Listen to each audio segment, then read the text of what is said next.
Hey sweet friend, I'm here to show you how to create this fun color wheel. So all you need is a 9 by 12 sheet of watercolor paper, and you're just going to take a large bowl, center it on that paper, and then trace around it with your pencil. And then if you have a smaller bowl, you're going to place that in the center. In my case, I have this circle maker by Helix, and I'm tracing that as my circle.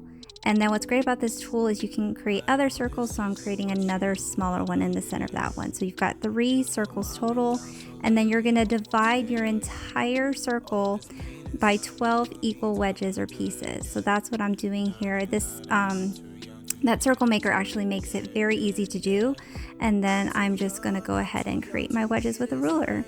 So from here on, we've got 3 primary colors, yellow, red, and blue. You want to set those equal apart from each other. And so our first color is this yellow one. This is Pencils Down from the Elementary My Dear set. And so I actually have very little water on my brush, so you want it to be the darkest on the outside of your circle or your color wheel. So this is the darkest, thickest, most opaque. Okay, so what we're going to do next is take that same brush and dip it in. So you're not adding any pigment, you're just dipping it in a clean jar of water, swiping off the side of the brush on the jar.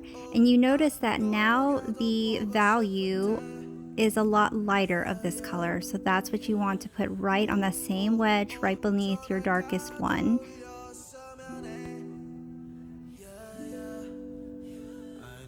And you're going to do the same thing. Dip your brush in clean water. Take a little bit of that water off because you don't want your brush soaking wet when you take it to your paper, and just creating another lighter value. So 4 wedges down is going to be the red, and so you can see I made a mistake right there, went too far. I'll show you how to fix that later. But anyhow, so now we're just going to make the darkest value on the outside of your color wheel with very little water to that color. And then of course, to lighten that value, you're going to just dip it in clean water and place it on the inside. And so when you hear the word value, that means how light or how dark a shade is. And so this is me fixing it. I added clean water to that little mistake, and I'm just picking it up with a dry, clean paper towel. And you see it just lifts the watercolor off. Really simple. And just a quick show of how to do this blue side here. And this color is Jungle Gym, beautiful blue from our Elementary My Dear set.